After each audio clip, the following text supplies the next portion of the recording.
Halloween at the bank is a spectacle, the kind of office holiday that a national email could never kill. People plan for weeks. Compliance analysts who live like monks the other 364 days show up with prosthetic horns and exacting eyeliner.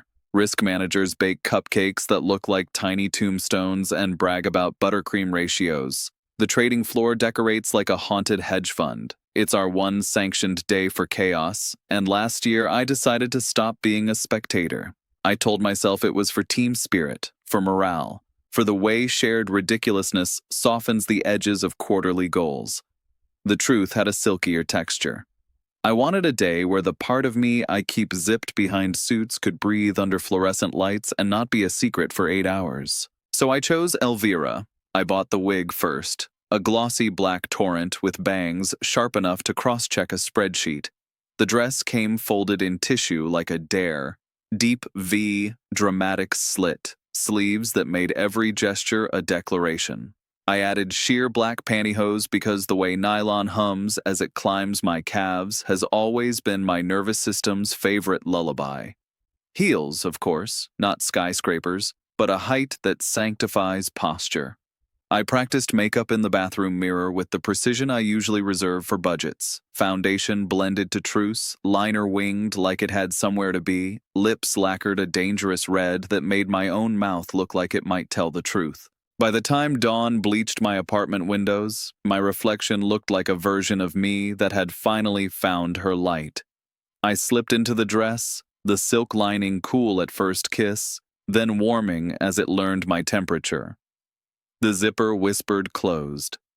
The pantyhose settled with that exact quiet gratitude that gets me every time. I slid on the wig and watched my face change from familiar to funhouse and then back to something better. A composite I recognized more than either part alone. The Uber driver blinked once, smiled into the rear view, and said, "Commitment. I respect it." I laughed, grateful for the casual kindness of strangers who've seen everything. Security waved me in with the same beep, and for a second I was just a person in a lobby. Then the elevator doors opened onto my floor, and the gasp felt like a standing ovation with better lighting. People cheered, phones came out, the compliance monks grinned. Someone shouted, "Elvira, you brought the budget sleigh." I curtsied, because when else do you get to curtsy at work and have it be considered team building? My manager, Jessica, was across the floor talking to ops, her hand moving as she explained something that would have confused me if it had been delivered by anyone else. Mid-30s, always put together in a way that said, "I read the policy and the room." Quick laugh, eyes that made people stand up straighter without realizing it. She's the rare boss who knows how to shield her team from unnecessary storms and let in the rain we need. Single, as far as any of us knew. The kind of single that looks like a choice. She looked over and froze for half a second, like her brain needed a buffer to process a new data set. Then she smiled, wide and disbelieving, and clapped. I felt heat rise to my cheeks under the foundation and told myself it was the wig doing its job as insulation. The morning spun like a party you get paid to attend. We had a pumpkin carving competition that I lost because a rival team somehow built a miniature guillotine. People took pictures with me like a mascot. The CFO walked by in a cape and told me I was highly efficient at being iconic.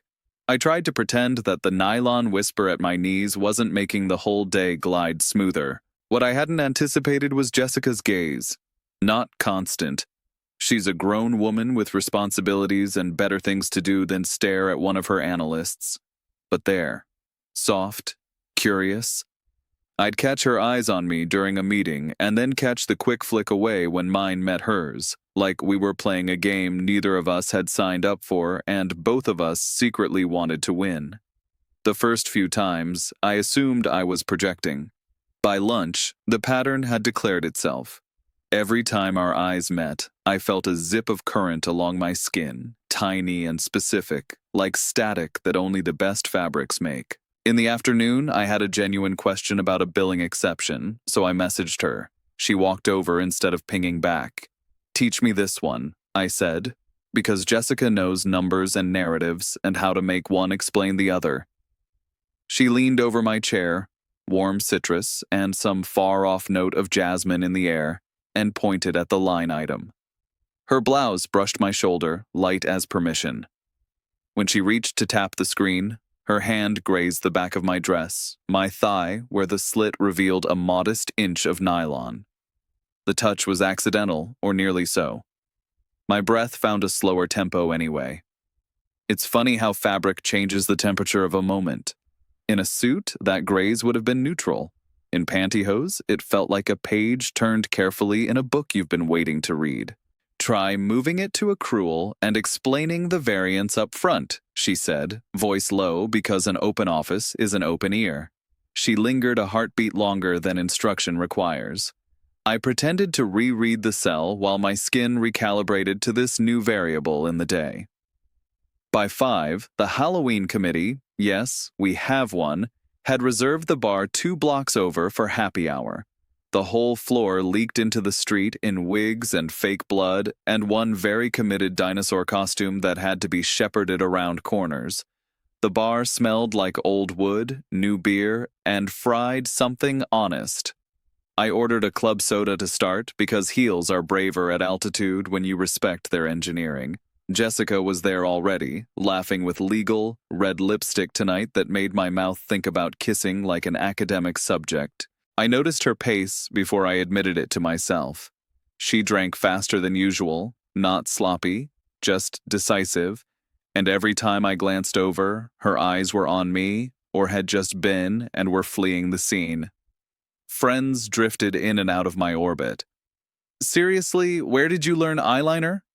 Can you join my team next year? If you're going as Elvira, I'm raising the salary cap. And she drifted closer, particle physics at play, until suddenly she was next to me at the bar with a smile that showed both teeth and intention. Team spirit looks good on you, she said, leaning in enough to be heard over the music. Her arms slid around my waist in that casually possessive way close friends do and near strangers shouldn't.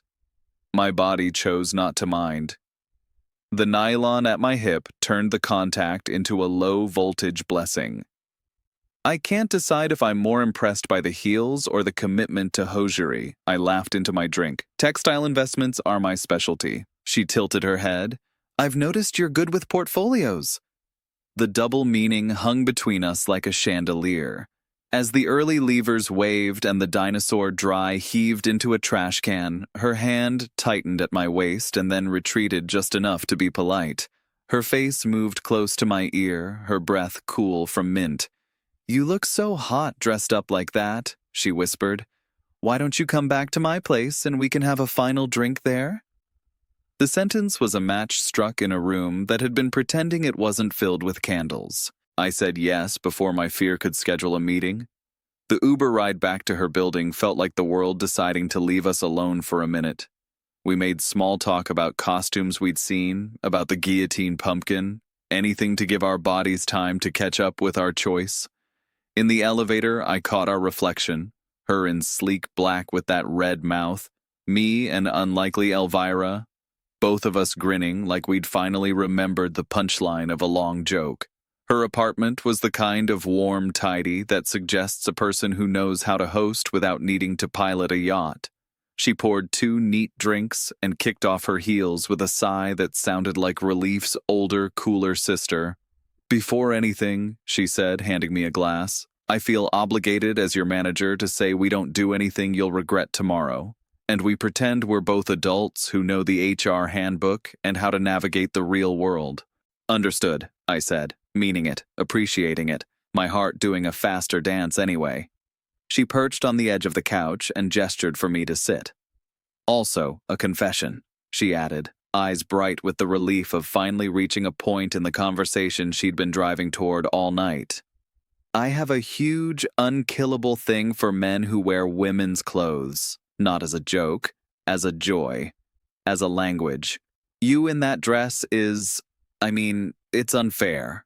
She laughed, a little embarrassed for once, which endeared me more.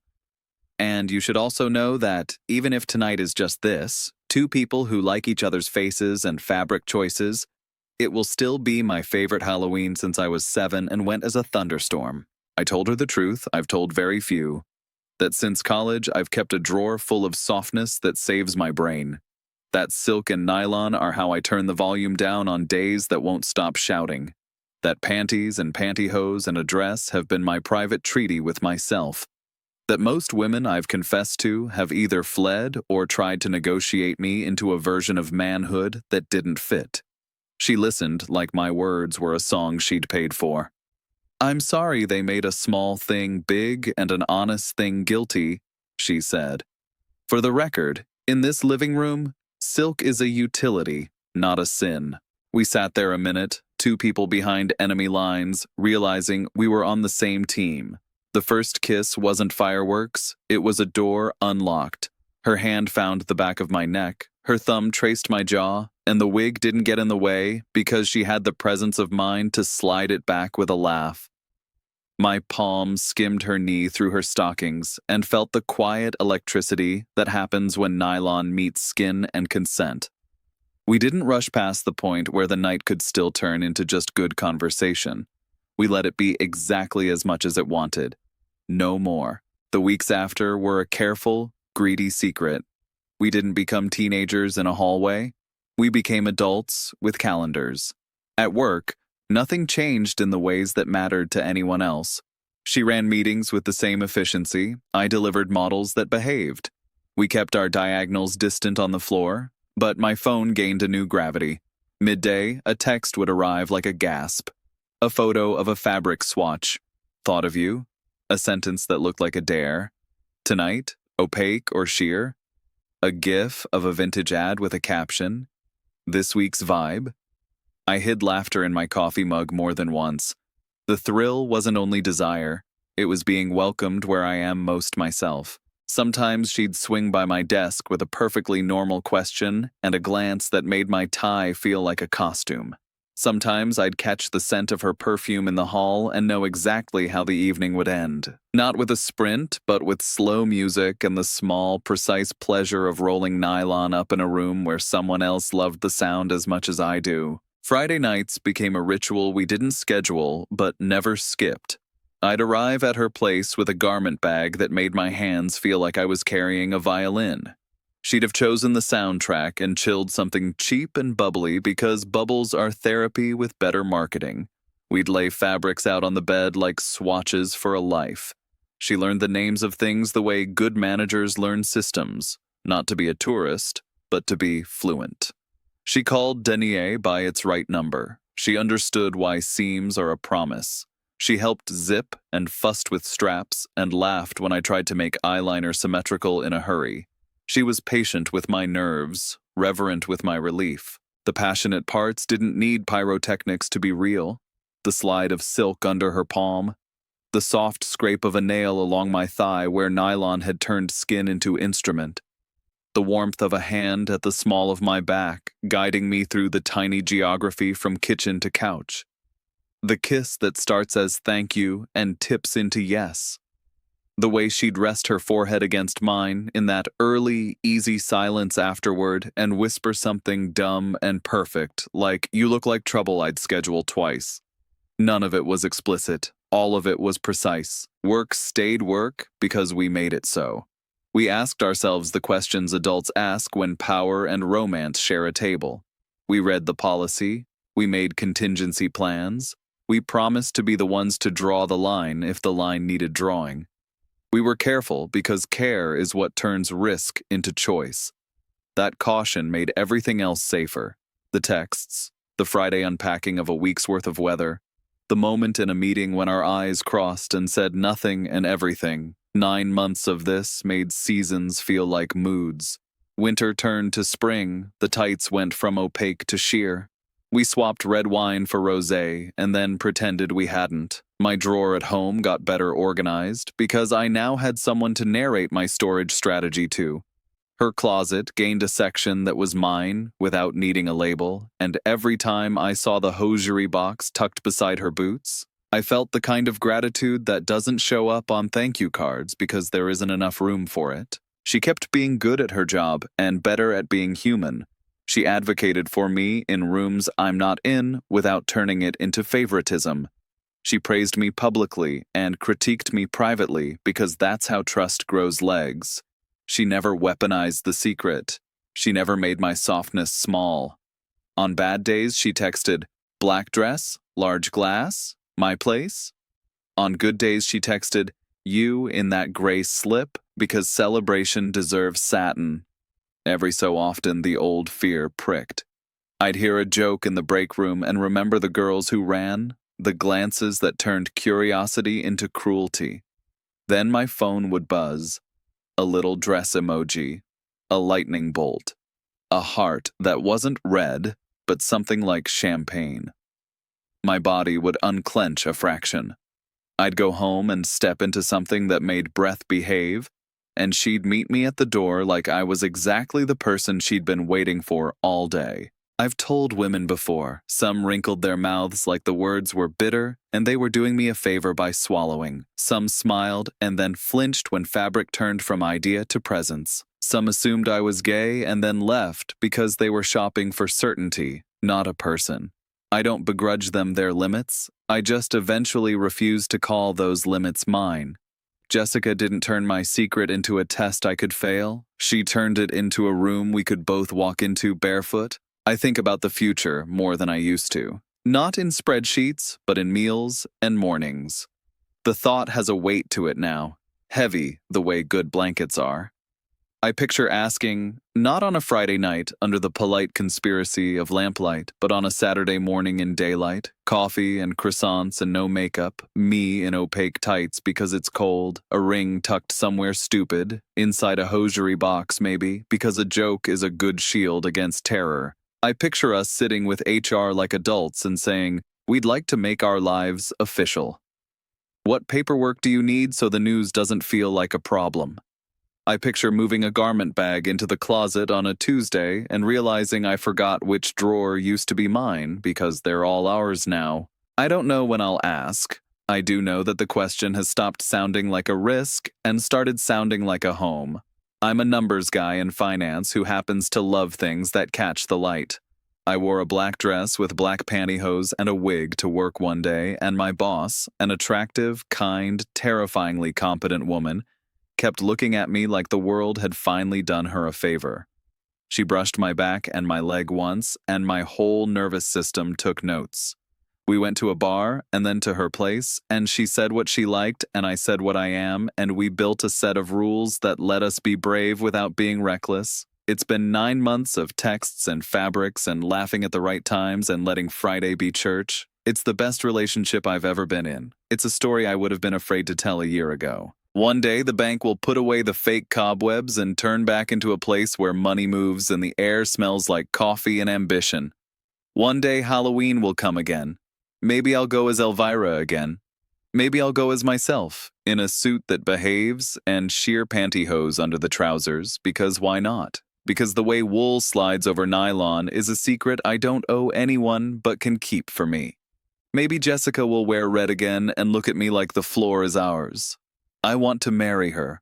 I want the kind of life where the words opaque or sheer are a shorthand for "I see you," and where a hand at my back is both guidance and respect. I want the kind of home where there is a drawer full of softness that's not a secret and a calendar full of Fridays that are. I want to keep being the guy who runs models and answers emails and also knows exactly how to coax eyeliner into cooperation. I want to be in a room where the fabric hum is the same as the one that runs under a good day.